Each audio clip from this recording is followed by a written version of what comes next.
নমস্কার বন্ধুরা, নবদিগন্ত চ্যানেলের পক্ষ থেকে আপনাদের সকলকে জানাই স্বাগতম। তো বন্ধুরা, আজকে সকালে সকলকে গুড মর্নিং জানিয়ে আমি আমার দর্শকদের জন্য আবারও কিন্তু একটি নতুন আপডেট আপনাদের জন্য নিয়ে উপস্থিত হয়েছি আমার নবদিগন্ত চ্যানেলে। তো আজকে আমি আপনাদের জন্য যে আপডেটটি নিয়ে এসেছি সেটি হচ্ছে প্রায় 400 জন আনঅ্যাবজর্বড ক্যান্ডিডেটদের কিন্তু ভাগ্যের ছিঁকে ছিটতে চলেছে। আনঅ্যাবজর্ব ক্যান্ডিডেটদের জন্য বড় সুখবর। তো এই ভিডিওতে আমি আপনাদের সাথে বিস্তারিত আলোচনা করব যে আনঅ্যাবজর্ব ক্যান্ডিডেটদের জন্য বড় সুখবর কেন, এবং শুধুমাত্র তাই নয়, আনঅ্যাবজর্ব ক্যান্ডিডেটদের চাকরি পাওয়া শুধুমাত্র সময়ের অপেক্ষা। আপনারা দেখতে থাকুন সম্পূর্ণ ভিডিওটি। এই ভিডিওতে বিস্তারিত জানাবো আপনাদের, কিন্তু তার আগে বলে রাখি, যারা প্রথমবার আমার চ্যানেলে এসেছেন আপনারা কিন্তু অবশ্যই আমার চ্যানেলটিকে সাবস্ক্রাইব করে অল নোটিফিকেশান অন করে রাখবেন, কেননা এই ধরনের আপডেট আপনারা কিন্তু একমাত্র নবদিগন্ত চ্যানেল থেকে প্রতি মুহূর্তে সবসময় পেয়ে যাবেন। তো চলুন বন্ধুরা, আমরা তাহলে আজকের এই আপডেটটি দেখে নিই যে আনঅ্যাবজর্বদের নিয়ে কী তথ্য উঠে এসেছে কলকাতা হাইকোর্টের পক্ষ থেকে। তো বন্ধুরা, ৯,৫৩৩-এর প্যানেল বেরিয়েছে ১১,৭৫৮-র মধ্যে, এবং সেই প্যানেলে কিন্তু অনেকেই অলরেডি জয়েন করে ফেলেছে, সিংহভাগই জয়েন হয়ে গেছে। আর শুধুমাত্র সামান্য কিছু ক্যান্ডিডেটের কাউন্সেলিং প্রক্রিয়া বাকি রয়েছে। 2022 ডিএলএডের তাদের যদি চাকরি হয় সুপ্রিম কোর্টের অর্ডারে, তাদের কাউন্সেলিং প্রক্রিয়াটা বাকি রয়েছে। তাছাড়া কিন্তু ১১,৭৫৮-র কাউন্সেলিং প্রক্রিয়া মোটামুটি শেষ।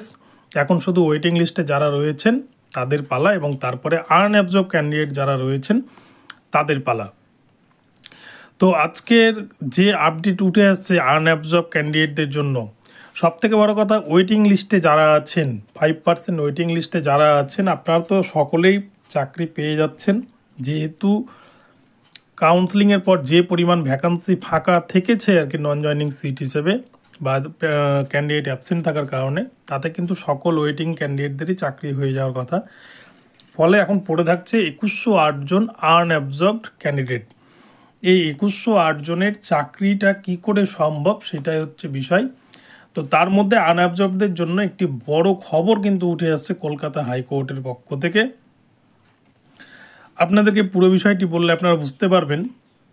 2022 সালে যখন ইন্টারভিউর জন্য নোটিফিকেশান বের হয় প্রাইমারি বোর্ড থেকে, সেই সময় কিন্তু প্রাইমারি বোর্ড সকলকে সেখানে ইন্টারভিউতে পার্টিসিপেট করার জন্য সুযোগ দিয়েছিল।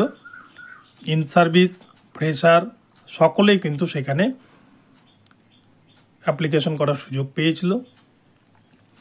তো এখানে পর্ষদ সভাপতি একটা চালাকি করেছিল, সেটা হচ্ছে 2014 প্রাইমারি টেটে যে ভুরি ভুরি দুর্নীতি হয়েছে, আর এই দুর্নীতিগ্রস্ত শিক্ষকদেরকে কিন্তু এই যে নতুন যে রিক্রুটমেন্ট প্রসেস, অর্থাৎ 2014 চাকরি ছাড়িয়ে তাদেরকে নতুন রিক্রুটমেন্ট প্রসেসে অংশগ্রহণ করিয়ে তাদেরকে কিন্তু স্বচ্ছ তৈরি করে দেওয়া।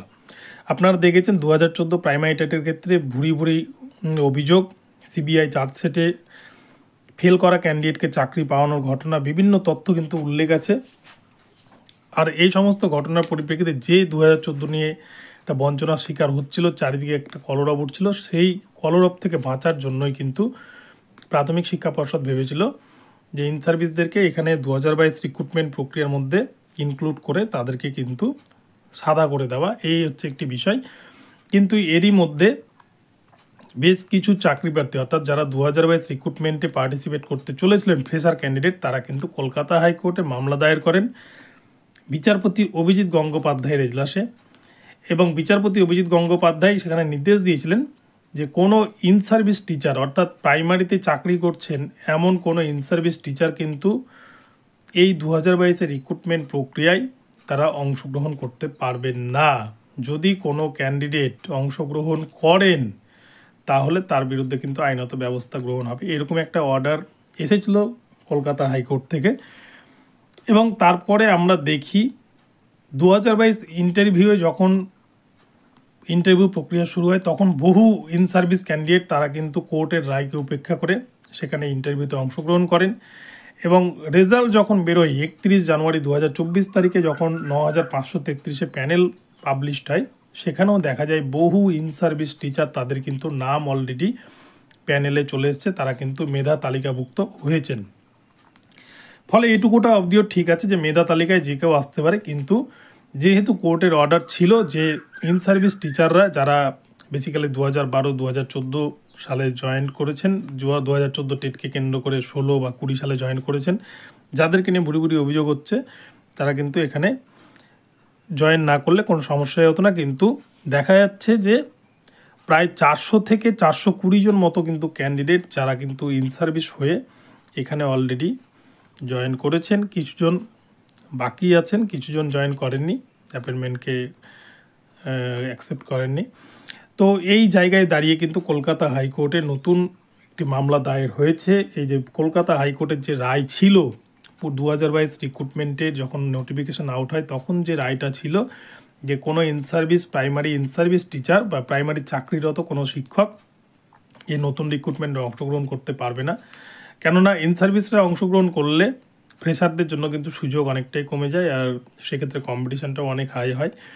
তো তাই এই বিষয়টাকে কেন্দ্র করেই কিন্তু কলকাতা হাইকোর্টে মামলা দায়ের হয়েছে, এবং কলকাতা হাইকোর্টে এই মামলার হিয়ারিং খুব বেশি হয়তো হওয়ার প্রয়োজন নেই, 2-1টা হিয়ারিংয়ে কিন্তু এই মামলার ফাইনাল জাজমেন্ট হয়ে যাবে। যেহেতু পূর্বের অর্ডার ছিল কলকাতা হাইকোর্টের, এবং সেই অর্ডারকে উপেক্ষা করে প্রাইমারি বোর্ড ইন সার্ভিসে চাকরি দিয়েছে, এবং যারা চাকরি গ্রহণ করেছে উভয়ে কিন্তু দোষী এই জায়গায় দাঁড়িয়ে। তো সেক্ষেত্রে বিচারপতি রাজাশেখর মান্তার এজলাসে মামলা দায়ের রয়েছে, তিনি এই মামলা প্রসঙ্গে কী নির্দেশ দেবেন সেটা পরবর্তীতে দেখা যাবে। কিন্তু স্বাভাবিকভাবে 400 জন ক্যান্ডিডেট অলরেডি মেধা তালিকাভুক্ত হয়েছেন, তাদের কিন্তু চাকরি বাতিল হয়ে যাবে, এবং সেই জায়গায় চাকরি পাবে কারা? 2108 জন যে আনঅ্যাবজর্ব ক্যান্ডিডেট রয়েছেন, যারা মেধা তালিকায় আসতে পারেননি, তাদের কিন্তু এই 400 জায়গায় 400 জন বা 420 জন যারা চাকরিটি পেয়েছেন, তাদের জায়গায় তারা আনঅ্যাবজর্ব ক্যান্ডিডেটদের নামের তালিকা আসবে, তারা কিন্তু এখানটায় চাকরিটা পেতে চলেছেন। তো এটা আনঅ্যাবজর্ব ক্যান্ডিডেটদের জন্য একটি ভীষণ গুরুত্বপূর্ণ আপডেট। আপনাদের হয়তো খুব বেশি দেরি নেই, 2108 জনের মধ্যে অন্তত কিন্তু 400 জন ক্যান্ডিডেট তারা কিন্তু প্রায় এখানে চাকরি পেতে চলেছেন। অর্থাৎ এক কথায় বলতে গেলে যতজন ইন সার্ভিস টিচার এখানে মেধা তালিকায় অংশগ্রহণ করেছেন বা মেধা তালিকাভুক্ত হয়েছেন, হাইকোর্টের অর্ডার আসলে সকলেই কিন্তু এই মেধা তালিকা থেকে বাদ পড়বেন। ফলে পর্ষদ সভাপতিকে নতুন করে আবার একটি ওই যে 400 বা 420 জন মতো ক্যান্ডিডেট বাদ পড়বে, তাদের জায়গায় কিন্তু নতুন ক্যান্ডিডেট ফ্রেশার ক্যান্ডিডেট যারা 2108 জনের মধ্যে রয়েছেন বা ওয়েটিংয়ে রয়েছেন, তাদের মধ্যে থেকে নামের তালিকা পাবলিশ করতেই হবে। তো এই হচ্ছে একটা খবর আপনাদের জন্য দিলাম। এই আপডেটটি যেদিন হিয়ারিং হবে আপনাদের আমি বিস্তারিত জানাবো আরও। তো ভিডিওটি আপনাদের কেমন লাগলো অবশ্যই কমেন্ট বক্সে জানাবেন। ভিডিওটি ভালো লাগলে চ্যানেলটিকে সাবস্ক্রাইব করে দেবেন, আর প্রতি মুহূর্তে এই ধরনের নতুন নতুন আপডেট পেতে অবশ্যই আমার চ্যানেলটিকে ফলো করতে থাকুন। ধন্যবাদ। পরবর্তীতে আবারও নতুন আপডেট নিয়ে আসছে আপনাদের জন্য। সকলে ভালো থাকুন।